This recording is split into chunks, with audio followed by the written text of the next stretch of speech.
Hi viewers and subscribers, welcome to the Hutchinson's Kitchen. I'm Kishana and today I will be teaching you how to cook Jamaican oxtail from scratch. Stick around.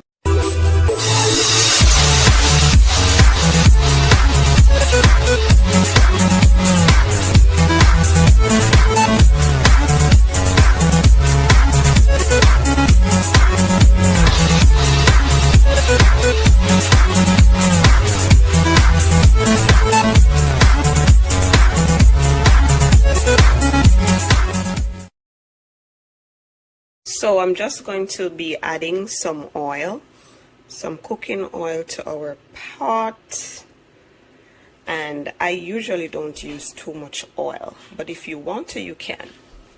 And there's our oxtail, pre-seasoned and marinated, waiting for the oil to hot, and then we will pop these oxtail pieces in.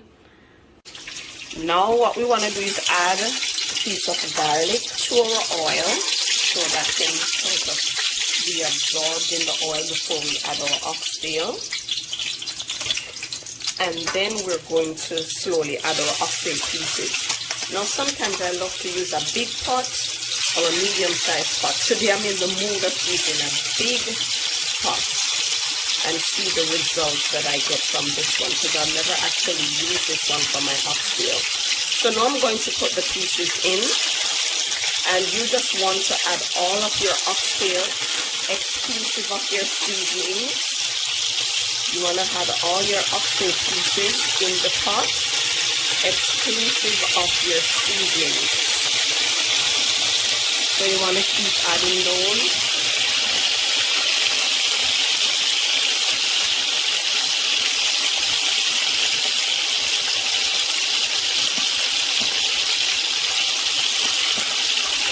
Another piece of garlic that I'm going to add so that will burst into that oil, that I will have a burst of flavor into the oil as well while my oxtail is going to be browning.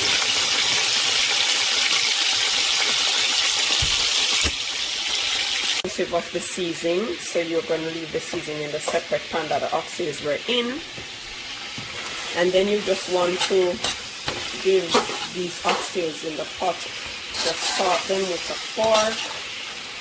So then I will just add my cover and allow it to cook thoroughly. On to cover.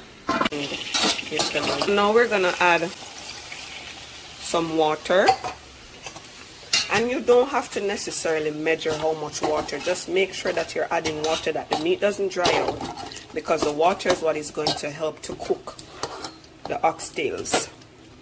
And then I'm just giving that a little spin, and I'm going to recover again. So as soon as I added that water, see it's coming to a boil, I'm going to recover it. And now I've adjusted my stove to 6. So that's a little bit over medium, almost high. And if you want to cook it at medium, you can, but sometimes when I keep it at this level, my oxtail cooks quicker on the stovetop.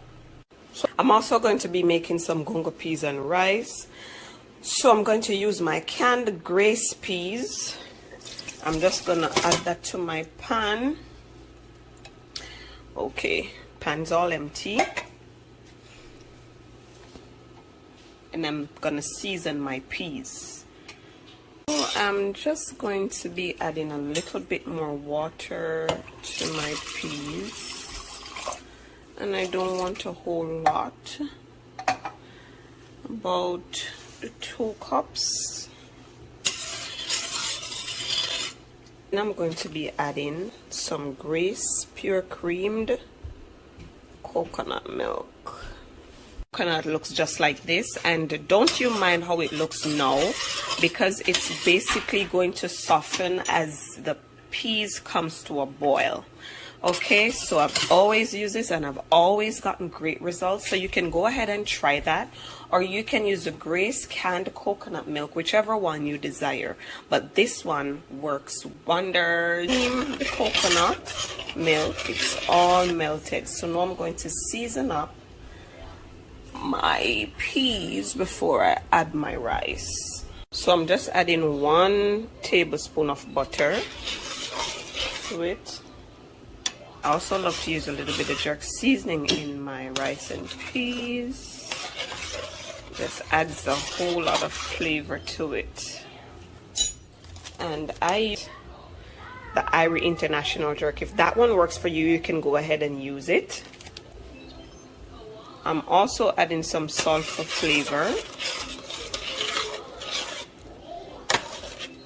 Because I want 1/4 of a liter more water so that my cheese is not too creamy.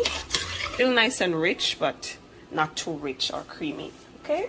Sugar to my gungo peas. I don't know why. My mom used to do the same thing and I adopted it. It makes onions, or it's called scallion, and thyme, pepper. And I'm going to cover that and allow it to boil, and then some. So as soon as the gungo peas comes to a boil, just want to add to about 4 to 5 cups of washed rice. And I love to use Grace parboiled rice. You can use basmati rice or whatever rice you desire, but I like to use this one.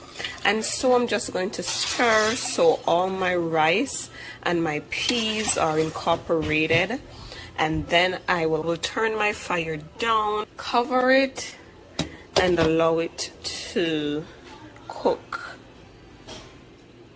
So by now you must have figured out the routine that each time the water dries, we add more water to prevent the oxtail from sticking to the pot. And while we're doing that, our meat is also cooking. And if you can see, I'm just inserting my fork into my oxtail, and already I'm feeling that tenderness, that our meat is coming to perfection, and it's almost ready to be devoured. So I'm just going to stir and cover again. Now I want you to take a look at our gungo peas and rice, how beautiful it looks. So now when you get the water all dried out, you want to be taking a fork and you're just basically, you know, giving it a little turn and watch the milk go through and cook this rice. So we're gonna give it another, say, 30 minutes tops, and check back again and see what happens. So here's a view of our gungo peas and rice. It's all dried out. Now I'm just going to add some butter. Reason for doing this is because I just get a little more buttery taste when I do that. So if you don't want to, you don't have to. Okay, so I'm going to teach you another soothing trick that's great for your rice and peas. I'm just going to place a piece of aluminum foil over my rice. I'm just going to add a little bit of water on top of the aluminum foil, and this will help my gungo peas and rice to steam perfectly. And then I add the cover back on and let it steam for a few minutes. Stove to low. Okay, so now I'm about to add the last amount of water to my oxtail, and since it's already cooked, I'm just gonna prick it with the fork again so you can see. And this is strictly cooked on my stovetop, no use of pressure cooker. Okay, this is the last amount of water that I'm going to add to our oxtail, and as soon as I see this one drying down, allow the oxtail to cook again for a few minutes. Then I am going to add our seasoning, and as you can see, I've added a bit more seasoning to our mix, and then I will be adding the whole thing to my oxtail and wrap it up. Look at our gravy, how thick it is.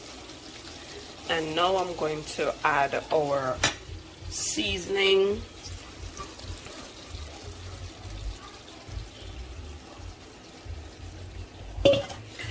And now I've added our seasoning.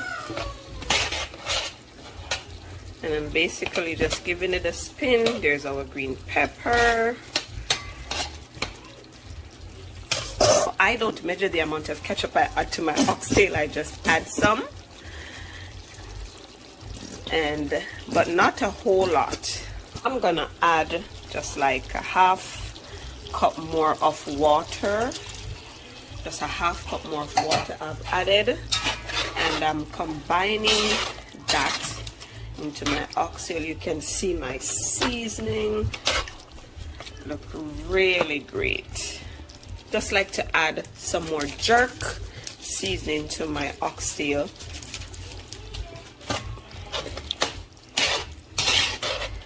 I always do it like that at the end.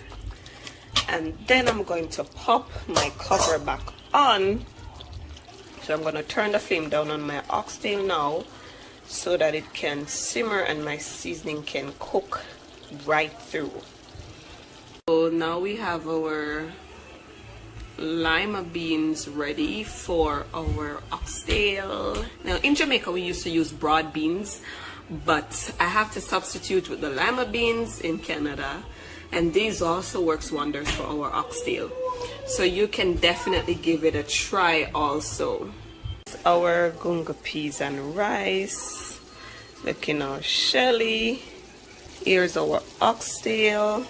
Ready. Now I'm going to add the beans. And then I'm just going to stir it in. And allow it to incorporate into the oxtail for a few minutes, and then our oxtail will be ready.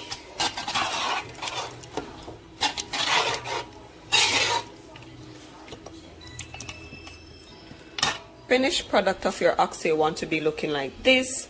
My reason for allowing it to cook a couple minutes is to allow my bean to cook through, so it is nice and just right with my oxtail. And there you have it, an hour and a half tops, and you have authentic home cooked Jamaican oxtail, baby. Okay, so there we have it, the outcome: oxtail and gunga peas with our veg. And we have some corn niblets, tomato salad, and fresh lettuce.